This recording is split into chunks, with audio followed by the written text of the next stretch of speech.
Greetings again. Back to another records unboxing already. This one is from the awesome people at Dusty Groove, which I've bought from plenty of times. My mainstay. Here's giving you an indication of, sort of how big this haul is. Not my biggest haul, but that's okay. It's hopefully about the quality in here. So, let's crack on in. Okay. Oops. Almost lost it. This box is quite rectangular. I might have to I just might have to be careful. It's gonna be hard to turn around with the flappy bits there. Okay. Just lift the camera so we don't have the spoilers there. And we'll get on it now. Everything's upside down. Okay. All right, this is a LP I've been putting off getting a long time. I've ummed and ahed about this, because I do have one album only by this funky soul band from the 70s. But I'll be honest, I was never enamored by it. I've tried to play it a few times over the years. I've had it for many years, and I just could never quite get into it. This one, however, I do know has one fantastic song at least that I own on a CD. However, because of the other LP I own, I just never really allowed myself to listen to some of their other stuff. So I finally did stream this just in case. And yeah, I kind of went, okay, this is actually better. So I don't know if it said it's better than the other LP of theirs. Or maybe I'm just more open-minded now. I don't know. But that is Rufus's Rags to Rufus. And with Shaka Khan on lead vocals.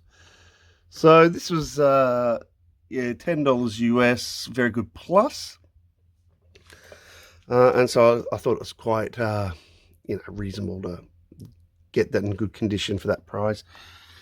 Out on ABC Records, and if I turn it around here, actually, just got to be careful because this is not sitting quite right. Yeah, that's a pretty groovy looking back, isn't it? Now, ABC Records. Now, as I said, one really cracking song on here is obviously, Tell Me Something Good. Probably one of their best known songs. It was actually written by Stevie Wonder, which makes sense when you listen to it. 1974 is a year, so that's a good sign, the pre-1975 here. But yeah, look, I must admit, there is some variety on here, but there is some kind of funky stuff, and even a little bit jazzy at times. But I don't think every song's a cracking winner. But yeah, I thought there was enough goodness in here as a mid-70s funky thing that was really popular at the time. That my understanding is that it sold quite well, this LP. So yeah, finally getting down and doing it. The cover looks in really nice nick here. So yeah, look, gonna be open-minded, gonna give good old Rufus, and it even says they're featuring Shaka Khan. She gets her own little badge there. Good on her already. Well, probably about time I started to branch out and give Rufus a go. Okay. So next up is actually it's a new release. This is a not a secondhand. It's a new copy.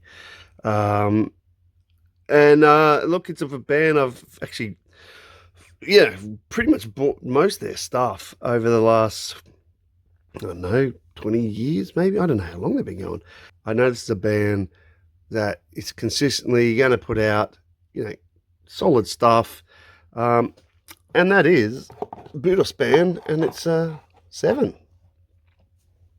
Being that it's their 7th full-length LP. They did put out an EP not long ago as well. I haven't bought that yet just because the price I didn't feel was right for it being an EP. You don't get as much, and it's pretty much an LP price.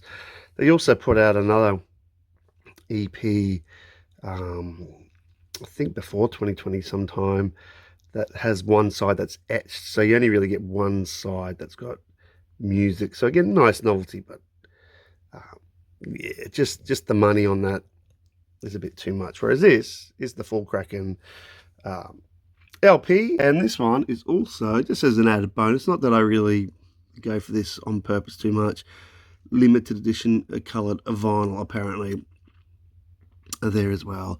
So I just wanted to show you the actual coloured vinyl here. That is a striking piece of orange right about there. Love me some funky orange. Yeah, again, not that I care too much, but it sure is pretty. By the way, I just wanted to mention too, as I was opening it, this they've really used some nice heavy cardboard stock for the cover. Yeah, sure, it's not as really monsterly thick as some of the 70s stuff, but this is, it's very sturdy. You know, it's cardboard stock that's thicker than some of those Scorpio reissues you get that are quite thin, and thin 80s sort of yeah, cardboard you get with LPs, which is very nice as well. And you can see here that the price is like 21 US, so these days pretty typical, even though it's got the list price is 25. So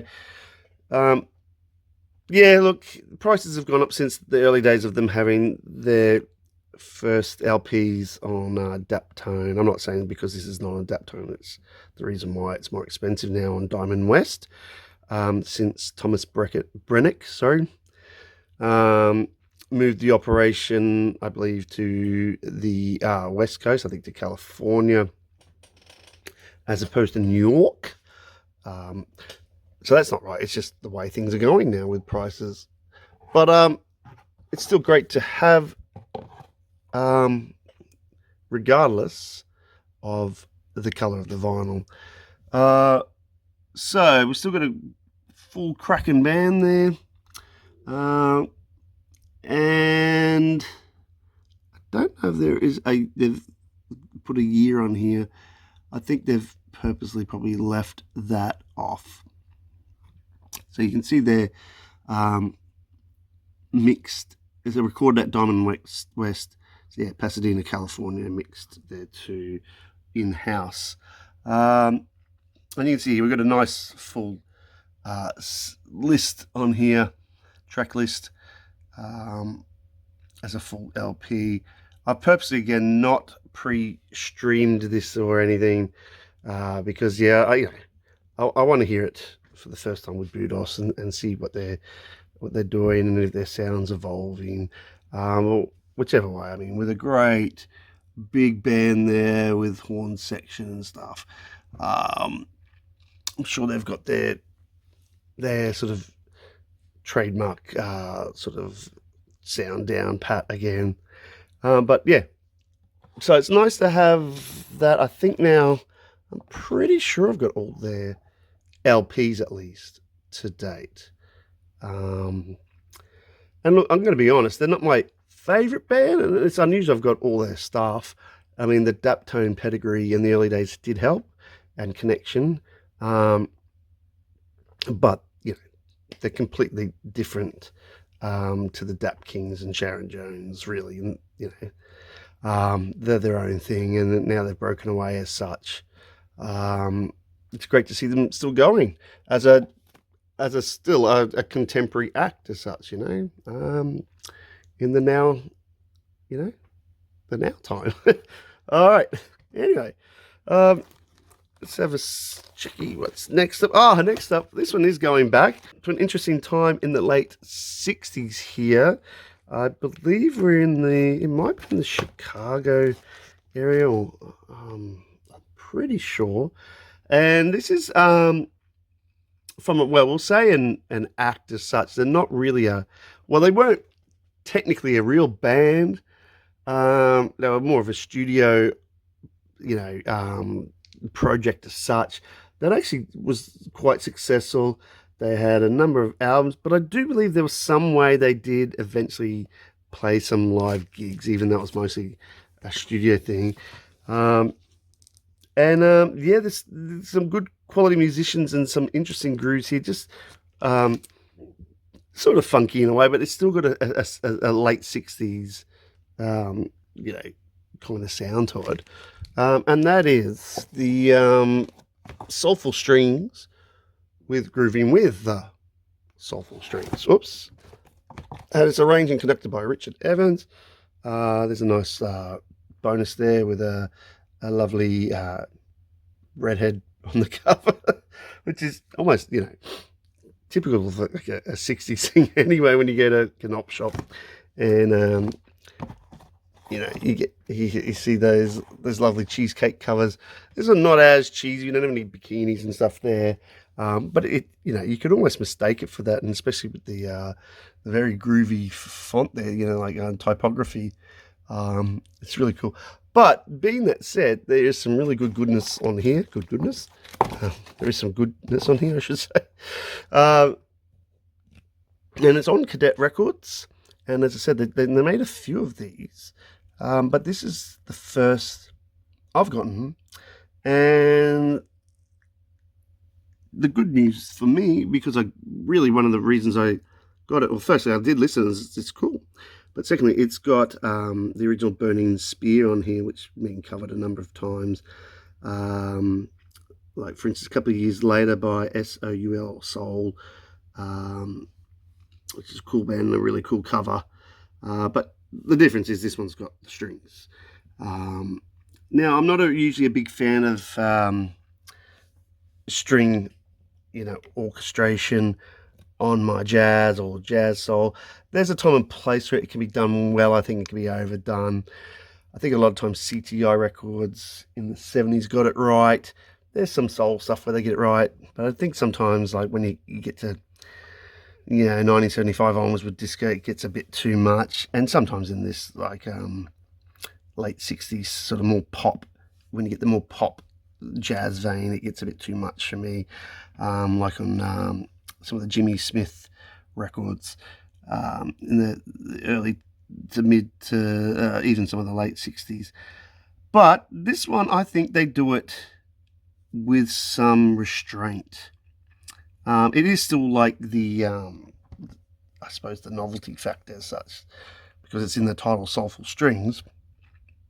However, there's still enough goodness in here. And again, if we look at the personnel, not every name might be a household name, but you can see there Phil Upchurch on guitar, very nice.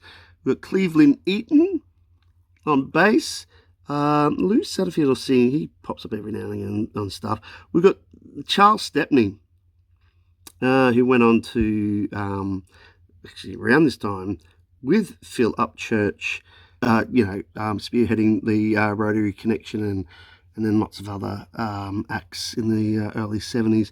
We've got Mr. Morris Jennings as well on drums. So we've got Cleveland Eaton and Morris Jennings, who not long after, really, a couple of years later maybe, or even 1969, perhaps 1970, joins Ramsey Lewis Trio after Holt Red leave. So yeah, that's promising right about there, and probably again makes it understandably leading to the quality of this sort of project here. And it's also, you'll notice we've got Beatles cover there, With and Without You, which is quite interesting to pick as a cover at that time. And from what I remember, I liked it, We've also got a version of Alfie there. I Know I'm Losing You. So yeah, there's some covers on here. Now you'll notice here, recorded June, July 67. So I'm pretty sure it came out the same year. Notice there too, yeah, Chicago, Illinois. So yeah, the Chicago scene. Cadet being a subsidiary of Chess Records. So, you know, we've got that Chicago chess connection. Yeah, so it is some groovy stuff, and there's some funky groovy stuff too, and I say soulful, and there is at times it's kind of soulful, instrumental stuff, and at the price, I did get it in a marked down price too. I was a little bit patient, and it got marked down to $10 for Very Good Plus. So I was like, all right, yeah, and got myself a nice little Reddit. Next up. Alrighty, this one, yeah, look, this one is more of a completist thing. I kind of pushed myself to get this a bit. The price was right to not break the bank on anything too full on. Look, the year is 1981, so I am pushing it there with this band. Some of the costuming is wrong on the cover, you'll see, but hey, it's it's more for the collection in a way. And the title is Suspect. Yeah, that's a good selling point. It's Isley Brothers Inside You. Yeah, so I'm pretty sure it's Chris Jasper maybe in the gold pants. Thanks, mate, for yeah, strutting the gold tight pant thing there. But yeah, I don't know what the cowboy look is about, although I must admit, around this time, but I thought maybe even maybe a year or so later, I believe the Gap Band sported some sort of chic nouveau cowboy outfits as well. So I don't know, maybe that was the thing at the time. The cowboy look by non-country or country and western or whatever artists. I don't know. But yeah, look, the Isley Brothers were known to sport some fashion on their covers. This one, yeah, I'm not so sure. Isley's and others. Let's look at the back though. That's interesting as well here. But this time, I think it's Chris Jasper. Is that his name? Yeah, I think he's lost his shirt. Maybe he lost it in a gambling match. I don't know, in a saloon. He didn't know when to hold them or fold them or something. I don't know. But anyway, at least there's a little bit of comical value. It is still on their T-neck, their label, the Isley Brothers' own label that then got distributed through CBS at the time. So good on them. I mean, they're kind of keeping it, it's sort of independent that way. And this is, when all six obviously were there. A few years later, they sort of broke up. There's a couple more albums to come, I believe, before they happened. Maybe two. But yeah, we're in 1981, and we've got some, dodgy names of songs that Don't Hold Back Your Love. And there they're doing their old trick of doing parts 1 and 2. Here, though, it doesn't look like, and there too, Inside You. Sometimes they try to get off as if they're two separate songs. Well, I don't know why they still kept that up with the whole, this is part 1 and 2. It's not, it's still the same bloody song, Isley's. I don't know if they're trying to trick us to think we're getting more value, but anyway, that's just their thing. And yeah, look, First Love Merry-Go-Round, Welcome to My Heart Loves. Yeah, look, I'm not really selling this well. This, as I said, is more for the collection, and it was quite inexpensive at the what was it? Did I show that already? The $4 mark. $5 US. Very Good Plus. Yeah, we'll see, and it just makes me laugh. At least I got my $5 laugh worth. Alrighty, next up, this one is no joke. This is by a very respected musician. This is late 60s. Although I have read that this is a slightly different kind of flavor for this crucial guitarist of this time, and even produced and stuff. Had a lot of stuff to do with the label this is associated with. So I thought, look, I'm going to give this a crack, and I purposely did not stream this. Again, I just wanted to have a fresh ears approach with this one, and after reading some review stuff. And that is Mr. Steve Cropper, with a little help from my friends. Now it is on the Volt subsidiary of Stax, same thing, which, Steve Cropper had a massive, amount of association with, and work with Booker T and the MGs and blah, blah, blah, everyone else, pretty much. So yeah, this is quite exciting to get. Again, I was a little bit cheeky. I wasn't 100% convinced, and I waited for it to get marked down, and kind of gambled that it might get sold out before then. But I did save some, so that's very nice, and it's very good plus condition too. So I got a good copy. Just a little bit of mark in there, and a little bit of ring wear, but nothing heinous at all. Let's have a look at the back. Looking nice and old school there. Cover.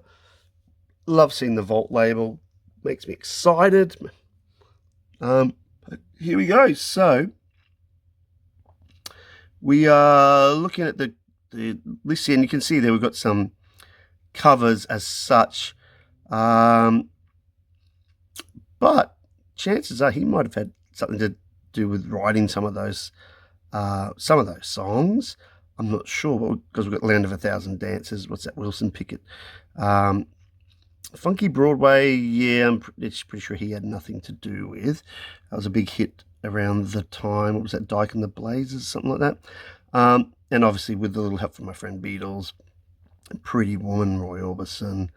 But yeah, and In the Midnight Hour we got there, which I believe is also Wilson Pickett, isn't it? I think. Yeah, looking forward to hearing what this sounds like. I've seen this album for such a long time, and just sort of always pass it by. Maybe because the cover, I don't know. Let's just see there. Yeah, I don't know. Maybe because the cover just, I don't know. It just looks not the best. You know what I mean? Like the portrait of him is a bit weird. I don't know, that having that rectangular border, I don't know, it just makes it look cheaper. I don't know. Even though it's got a little bit of, like vibrancy about it with the dots and stuff. But I don't know. It might have been the cover makes it just look a little bit cheap or not official. I don't know. But anyway, so Mr. Steve Cropper, I can't though, which I'm a little bit disappointed by, because I was hoping when I turned around here, which I don't, well, you might have noticed, there is some credits, but I cannot see any band. So, and personnel. That's, disappointing. Got all that space. Look at all the space, guys. You could have easily filled that with some of the awesome musos from the Stax Vault as such. Who played on this and gave them some kudos and some credit there. It might be one of those things I have to chase up on the interwebs.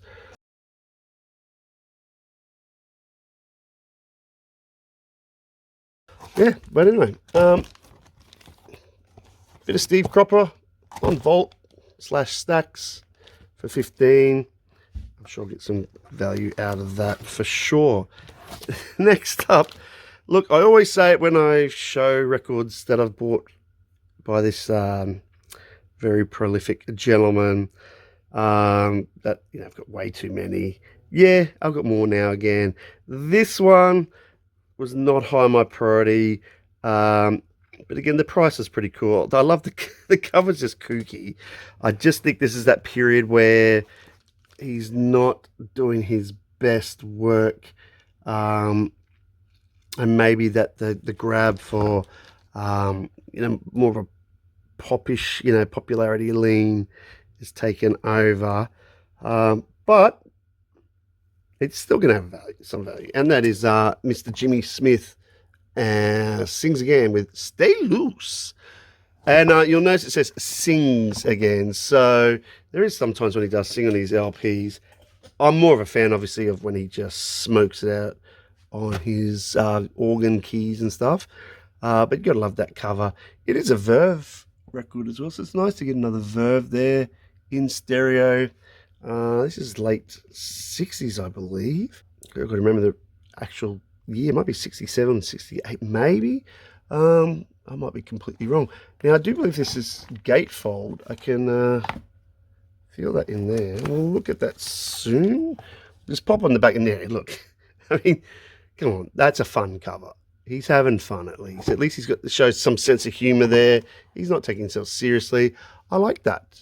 And we'll see some of the songs here, particularly with Chain of Fools was the one there as a cover. I'm sure some of the other ones have got to be covered. Oh, yeah, You Is, or, sorry, is it You Is, or Is You Ain't My Baby? I know that's a cover. I'm not sure about all the other ones on here, if they're covers. They probably are at the time. I cannot see a year on here, so I'm going to go ahead and crack open the gatefold. Okay, so let's open this up.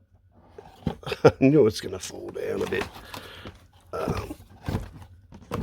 It's a bit more precarious on this box, but anyway, interesting.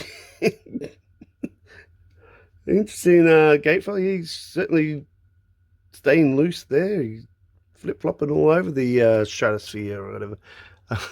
Yeah, again, I like that. It's got quite kooky. Let's have a crack on down in here. Let's see what we can find. Yeah, so there's track listing there. Some of them are quite stretched out. If you look at the last one, Grabbing Hold is 932. So hopefully he starts to smoke it out a bit on that one. Now, if we look at the personnel, I'm seeing some interesting names there, definitely. Definitely. Then we've got Joe Farrell and Hubert Laws. Wow, I did not know that. Pepper Adams as well. We got some other, pretty known people there who turn up a lot with the likes of Jimmy Cleveland, Ernie Royal, Joe Newman, Snooky Young. So, they turn up every now and again. They're not the highest name players you'd see.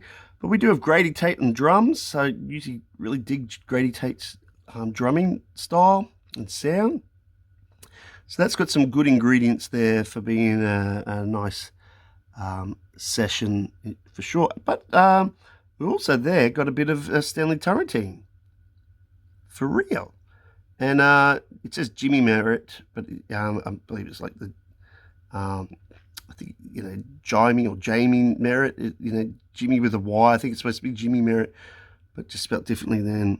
I always wondered how to pronounce his name. Maybe it is Jimmy with a Y normally. But anyway, so just trying again to look down. I'm just not seeing any sign of year, which is a bit kooky. And so there's the open front and back cover in all its glory there. Very panoramic look there. That looks really cool. I like to see that with the whole visual there, continuing across. Sort of get the idea. It's like it's one continuation, except for when we sort of hit the spine that there a bit. But yeah, I like that. That's fun. Next up is a bit of an obscure album in a way, from an artist who had some cracking records. I think it was on Prestige for sure. In the late 60s, very early 70s, as an organist.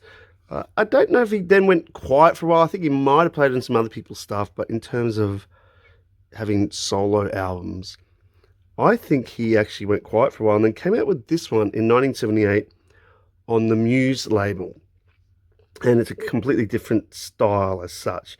He does have some electric keys in here in terms of like Fender Rhodes and stuff. He may have added some synths as well, being at 78. Yeah, and it's a different flavour. It's not your sort of up and cooking, you know, prestige organ session, soul jazz as it would be labelled. But I did string this, and you know, yeah, it's a bit up and down. But I thought, look, this is quite an oddity, and I'd never seen it before. I'd never heard of it. I mean, that might be for good reason too, because it's probably not during his prime era as such. And that is Sonny Phillips, and I Concentrate on You, which is an interesting title. I Concentrate on You. But I think it's the name of one of the songs too. And you can see there, like he's, yeah, fully sort of, I don't know if you'd say showing off his lovely authentic Rhodes here. Oh, you know, to try to, maybe he's trying to, you know, illustrate that he's playing something a bit more at the time contemporary sound, with the Rhodes being, you know, king on so much stuff in the 70s. I'm not sure, but yeah, I was quite surprised to see this. I didn't know of this LP. I thought Phillips had sort of you know, left the scene, went into pretty much obscurity. So maybe he did this. I don't know if he did others around there. I didn't research, but I do know he sort of went into obscurity, I'm pretty sure, in the 80s onwards. So yeah, look, I did pay a little bit for it, for that privilege, but it is near mint minus. You can see that the condition of this is pretty damn cool. Anyway, when you look at the quality of this cover. So look, I did pay for that privilege, but hey, if I was going to pay for it, I thought, well, at least it's in a very awesome condition there. And even on the back, it's pretty much schmickety schmick. Just a slight bit of discoloration down there of aging. Yeah. So we look at personnel, and yeah, there's some nice known peoples on here. Virgil Jones popped up a lot at the time as a trumpet player, accompanying people on their LPs. I don't know if he ever had his own. Particularly in the early 70s, I believe, maybe late 60s as well. Sometimes, yeah, Eddie McFadden you'd see come up. Lawrence Killian I've seen a few times on percussion. Charlie Persip, every now and again on drums I've seen. Bronson a couple of times, and John Stubblefield on tenor saxophone. So they're not the totally top tier sort of names, but they are definitely, you know, in the no names you'd see around on these sessions. Particularly, I think earlier on in the 70s. I might be wrong there, but yeah, I'm pretty sure. So yeah, that's good to know. There's some solid playing on here. Songs, though, we've got some covers here. Now, this is where it gets interesting. It sort of does vary here. Particularly when you see there, we've got The Greatest Love of All. Very much pre Whitney Houston by about, what, 8, 9, maybe 10 years. Her version. We've got Hard Times on there. It's great. So yeah, it's a bit of a mix here. It is a bit more mellow, definitely, than his earlier stuff, which I really dig. You know, if I didn't know about Sonny Phillips, as a person coming into Sonny Phillips without any knowledge, I wouldn't say to start with this at all. I really got this as being a fan and being curious. And also just the fact of it being, you know, an oddity I'd never seen. I thought, well, I'm going to snap that up while I see it. Yeah, so that doesn't mean it's, you know, not well done. I just prefer his cooking out prestige stuff. Very much so. Yeah, I think 3 LPs in particular I think he had. But yeah, good on you. It was good to still, you know, encouraging to see he was still kicking around that time and releasing something. And yeah, obviously having to keep up with the times too. Okay, so on from Sonny Phillips, and what do we have next? Well, again, a man I often say, look, I've got, he's one of these guys I've got a lot of albums of. Still a couple I want to get.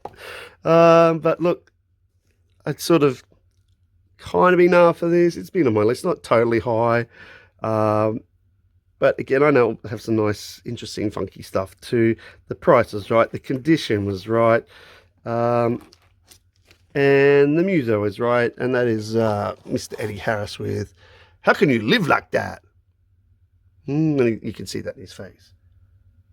Yeah, he's screaming that there. He's like, how can you live like that? All right, so again, you can see here with the price, look, $7 US, near mint minus.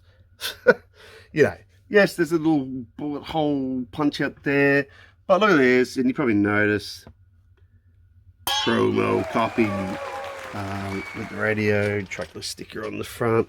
Yeah, I don't like it because it's covering up his finger pointing, which can be confronting, but that's the price you pay as such for getting a promo. Sometimes there is, I don't know, they're still using the Veritone all those years later, into 1977, I believe this would be about. Yeah, so we're getting a bit late on. We're getting post 75, but there's still some value to be had here, and some funky goodness there for sure. So what we got, 9 tracks, 1977. Let's see if we've got any players that really stand out here. Oh wow, Cedar Walton. Well, there you go. Ron Carter, Paul Humphrey on drums, which is nice, and Billy Higgins. So that's great. We've got some good players here. Garnet Brown again on trombone, George Bohan on trombone. Usually turn up like they did on the other LP, or Garnet Brown did. And there's Snooky again, turn up last year. Oscar Brashear was doing a lot of session stuff at the time, I believe. So yeah, some lots of names there. Oh, and Benny Powell on bass trombone. Yeah, so look, he's going to have the good peoples. This is him on Atlantic still, I believe, yeah. So he's still kicking on Atlantic Records, as he had been for easily over 10 years. Yeah. So I don't think this one is gatefold, no. I'm hitting 1977. So less gatefolds around that time, I think. But look, looking forward to seeing how funky he can get. Yeah, and I can live like that, mate. I can live like that to buy your record still all these years later. How's that, Eddie? Thanks, Eddie. Good bargain there. Next up, now this one I challenged myself with. I've known about this, well, we'll say group, I suppose, for a long time. Never quite did it for me in terms of collecting.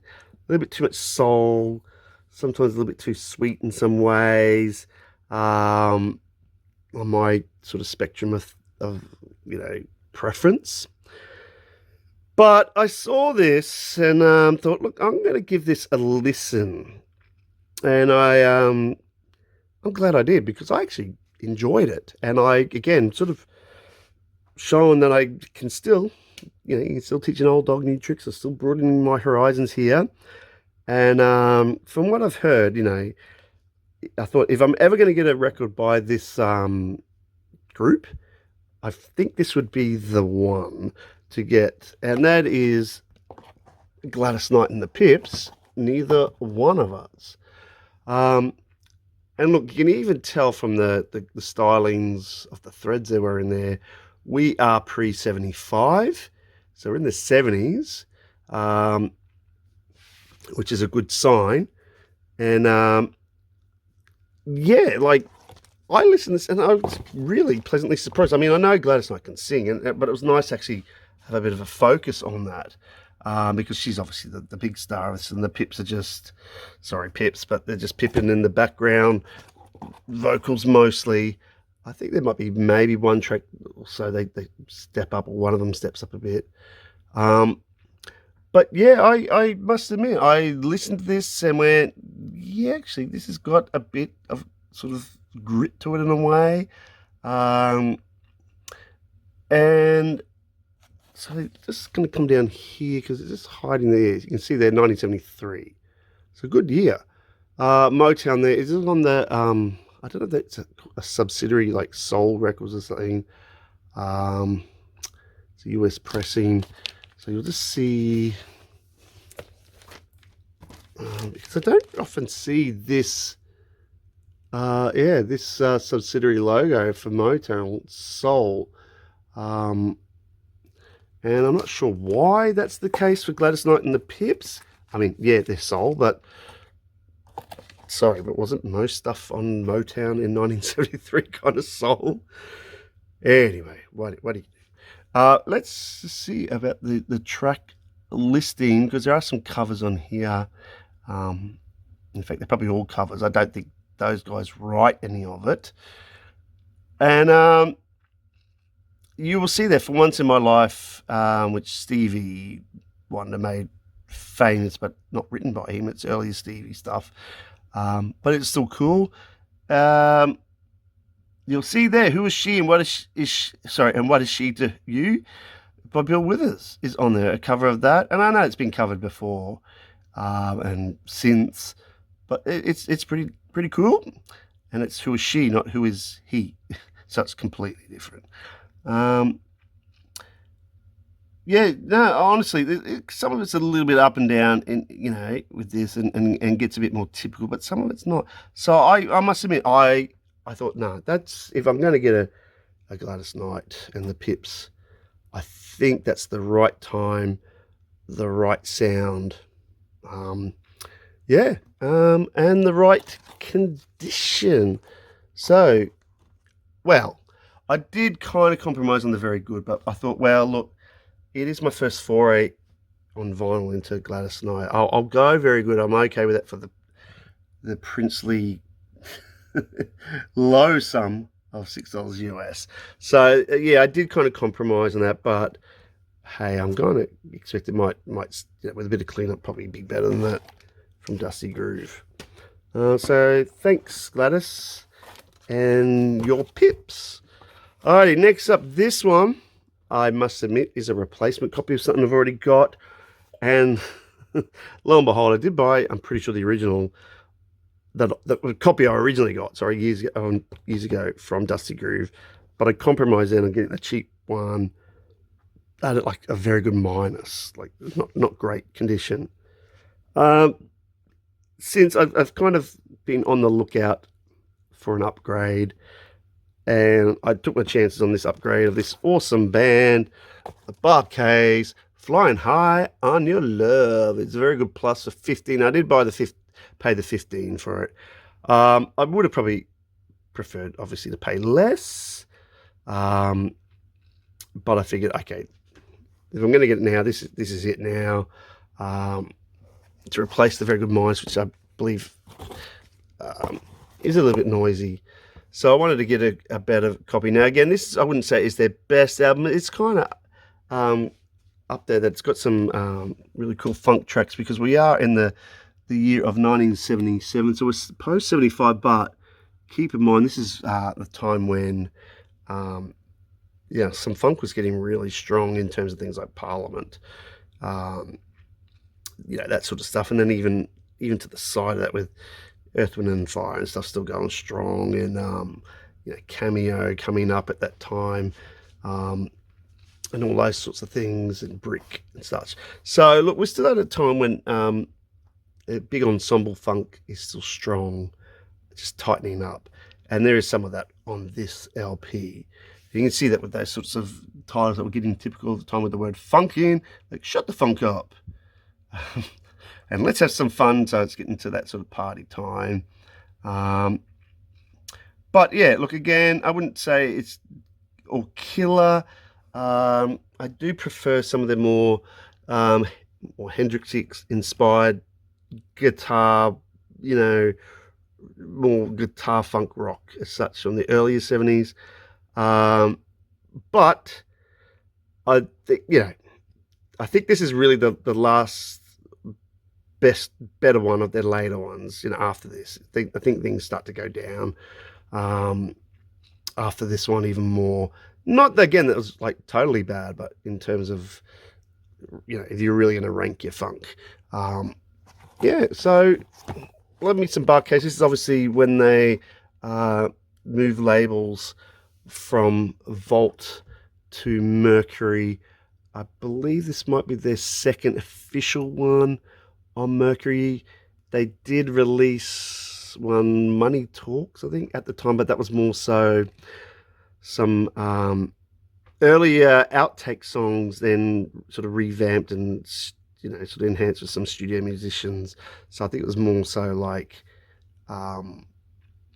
it's official, but it wasn't like current official. This one was at the time of 77. And you can see that with the threads and stuff again. That's a good thing about the fashion on these. It kind of helps you tell what time period we're talking about. So we do get some sort of glittery stuff, in the space funk time, and getting to that disc, around the we're in the disco era here. But anyway, bar case, always going to give you some value. Okay, next up, this one cheap. Again, I compromised on the quality, which I rarely do. I know I just did that with the Gladys Knight one, but again, I'm just for these ones that are not as essential, I don't think I'm gonna care as much. This is again just to sort of complete a kind of run for this artist. I have heaps of. It kind of plugs up the last little gap in the run of 70s stuff. I think this is just on 1979, and that is Hubert Law's Family. So look, we are ending out the decade there, so I know it's not going to be his best stuff here, but look, I just thought for $3, I'm okay to go all in $3 to get a very good condition. And anyway, the cover looks pretty good. A bit of wear down the bottom, a bit of aging, but it's still pretty damn clean and solid. But yeah, look, I just thought, look, because it's probably one of those records, I don't think it's going to be his best that I'll be playing a hell of a lot as such. I'm okay with $3 to plug in that 70s gap. I think I got one or two after this, like 80 to 81, and then I'll call it quits with Hubert. But yeah, and I've got back to like 65 or something.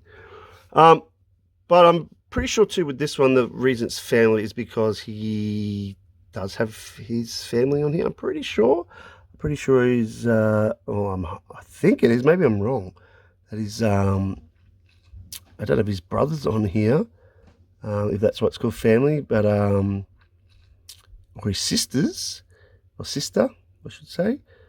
So we'll have a look up close here. Let's pick it up. We'll have a look. Look, see, we've got Ravel's Bolero. So he's sort of gone back to his more almost classical roots there. Even at 79, you think most people are discoing it up still in the remnants of disco era. But I'm still not seeing there. Oh, we've got no family there. Yeah, as in family. We've got Chick there. Very nice. Earl Clue on guitars. We've got Leon Ndugu, a Chancellor on drums. So we've got some named people here, big names. Bobby Lyle. So yeah, more there. What a Night. That sounds like it could be more of a disco thing, doesn't it? And Wildfire. We've got some Fender Rhodes. That's a good sign. There it is, featuring Deborah Laws in Family. So Deborah Laws there, but I don't see any Ronnie Laws. But yeah, there's Deborah. I'm not sure why no Ronnie. You'd think that would be the thing with Family album, eh? They get old Ronnie Laws you know, involved here. Same sort of suspects there. I'm just going to quickly go down here. Let's see, Snooky's there again. Good on you, Snooky, and Garnet, and Benny Powell. Yeah, they were getting around on sessions, weren't they? And Jimmy Cleveland again is there. Alright, they got strings. Yeah, that puts me off a bit. Sorry, string players, but, you know, there's a time and place for it, and yeah, less is more sometimes. But yeah, I'm a bit disappointed. Okay, so there we got the 1979, yeah. But no, I really thought Ronnie Laws would be on here. I assumed incorrectly. My bad, as the kids say. Hey, family, $3. Hubert Laws, it's still Hubert Laws. He's still, like, incredible.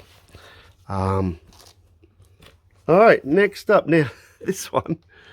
I bought this one because I saw it on a review on YouTube of a guy who reviews jazz that I respect his opinion, actually. And he was talking about how he just saw this album and went and bought it.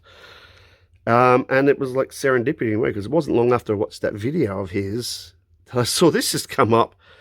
And I went, okay. So I went in blind, almost blind. I mean, yes, I heard the review and the ravings about, you know, and the recommendation. So not totally blind, but I didn't listen to it. I do have maybe one or two from this artist. He's well known, but I did pay a bit more for it. So that's the only thing. It's a slight gamble there, but hey, I'm sure I'll be fine with Chico Hamilton, the Master, or the Master. But also, too, because if you look here, I was quite surprised to see it's out in the Stax label. Which just added a bit more kudos for me. Even though the year is, I think it's early 70s, maybe 73, 74, I don't know. It must be getting towards the end of Stax as a legitimate independent sort of label thing. For all the trouble. But anyway, let's not digress too much from that. I believe the story about this one is that this is like Chico Hamilton meets the band Little Feat, or most of Little Feat, the band. Now, I'm not up on Little Feat. I have actually seen them play incidentally at Blues and Roots Festival when I was waiting for Ben Harper to come on after them. So that was the only reason I sort of saw him. It was in waiting. And I had heard of him, but it wasn't really my thing. However, this is supposed to be really damn funky with these musos from Little Feat. So sorry, Little Feat. That's why I know some of the names, because I'm just not up on Little Feat really. So there's the year there, yeah, 1973. So we're still pre-1975, good time. But apparently it's just surprisingly damn funky. I believe Little Feat were on Warner Brothers. I don't know the whole time. So this is a different label. I'm not sure if they were on the time of this. But yeah, I just know it. I can't see anyone saying featuring Little Feat. But I don't think that really matters. Apparently this is a cracking funky album. So I thought, yeah, I've got to jump in. There's enough signs to say, hey, I'm going to get value out of this Stax record here from Chico, the Master. Okay, cracking along. Yeah, the next one is a later one for this artist who was often, I don't know if he was totally in the shadow of his brother, but his brother was the more well-known person. He did play with his brother a lot. He did play with other people. He is a known name, but probably not as big as his brother. And this one is going back, like, I think it's like post-75, like 1976. But again, there's some good value on this, and that is Nat Adderley's Hummin' from 1976. Now, again, price-wise, not breaking the bank with $5 near mint minus. I think there's just a slight little punch up there. But apart from that, is it maybe some that might be just a bit of aging, but it looks very solid. And this label here, Little David, don't ask, I don't know. The cover's not the best. I mean, the illustration's all right. It looks a bit soft in it. But yeah, these I think are more mid-tempo sort of songs. I'm not sure if they all are. But I did have a listen, and it's pretty damn cool. And there is a version of Theme for MASH, which I know a lot of people did at the time, like Ahmad Jamal did. He did a nice version. This is a kooky version, though. Like I listened to this, it's like, wow, it's different in a good way. Not like, oh, it's different and unusual. Well, it is, but in a good way. So there's some really nice songs on here. Yeah, let's have a look at the personnel there. And you'll see we do have John Stolfield again, who said he popped up on one of those other LPs I just went through. But a couple of other ones not as well known there at all. That doesn't again mean it's bad. Just out of interest's sake.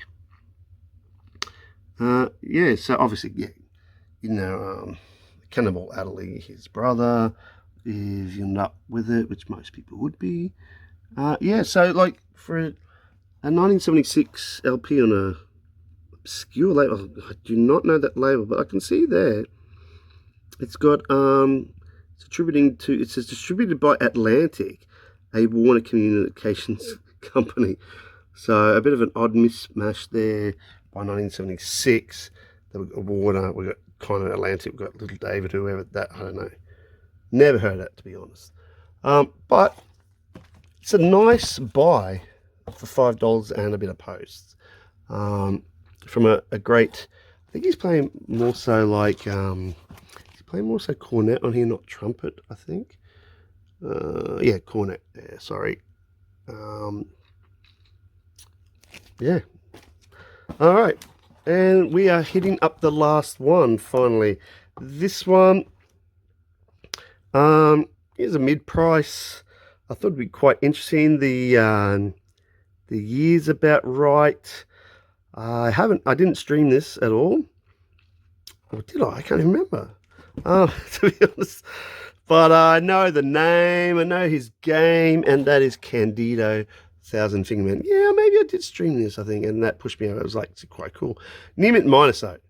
Near Mint Minus here with the Candido on solid state. So if I'm looking at solid state, I'm thinking around,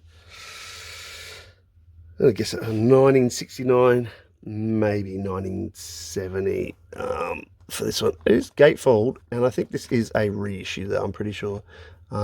This particular version is a reissue, a more recent one. But yeah, obviously he is, you know, percussion, mostly like bongos or probably throwing some congas. Played on a lot of people's stuff. I think he had a couple of sort of bigger hits in the early 70s, maybe even the late 50s perhaps. But this one is a nice getting funky session, mostly, yeah. With the cover of Booker T and the MG's Soul Limbo there, just to boot as well. Yeah, so I'm just going to crack open the gatefold. Okay, so let's see what's inside of this one. Still got a bit of creak, even though it's newer. You can see, because, you know, you probably can see that it's quite glossy as a newer repress. Oh, wow. Okay, that's pretty cool. Now, just let's see if we can see any personnel here that might stand out. Oh, David Spinoza on guitar. Yeah, Jerry Jamot, or Gerald Jamot, he's billed as there on bass. Chuck Rainey, come on. Chuck Rainey is super cool. So that's great to see. Yeah, and obviously Candido, what's it saying? Conga and bongos, yeah. Now, I did just spy down here, I did spy here, there we go, LXX, which is 70. Thank you for teaching me Roman numerals in primary school, teachers. So yeah, 1970, solid state's still around at the time. I don't know how much longer they lasted, to be honest. When I see solid state records, it's usually around that very late 60s, very early 70s like this. Now, I'm going to crack and turn this around carefully so the LP doesn't hopefully fall out, just so we can get the full glory of the gatefold front and back cover. There, nice to see the continuation. That's a great photo. Indeed, I love it with the hand blurring there. So that's cracking too, and especially for a reissue, to give the gatefold in that state is extra bonus, because a lot of time they'll skimp on that gatefold for a reissue. So yeah, look, you know, Candido sort of up there, with the King Erisons in terms of percussion players at that time. I suppose later on Ralph McDonald, but probably to a lesser extent in terms of this sort of style. Yeah, and then obviously getting towards incredible bongo band, you know, fame for, you know, playing congas and bongos in that frenetic style. Yeah, I'm really happy I got this, and I don't care if it's a reissue, because it's in the minus. And yeah, 15, but I think that looks pretty damn cracking for 15 US plus a bit of post. I'm not going to complain about that. All right, and I don't think any CDs is time, so that brings us to the end. Thanks for bearing with. Hope you got something out of that once again, and I'll see you next time.